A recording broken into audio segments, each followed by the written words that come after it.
Before testing your first patient, verify that the AMTAS software has been installed on your computer and that you have all the required test accessories.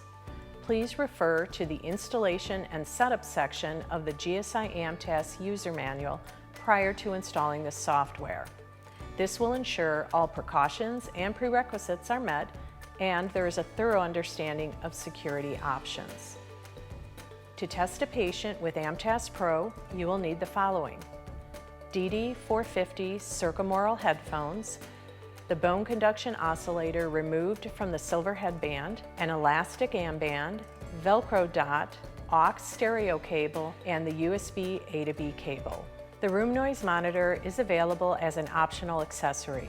It provides an analysis of the noise in the test environment and will alert the user if a threshold may have been affected by excessive noise.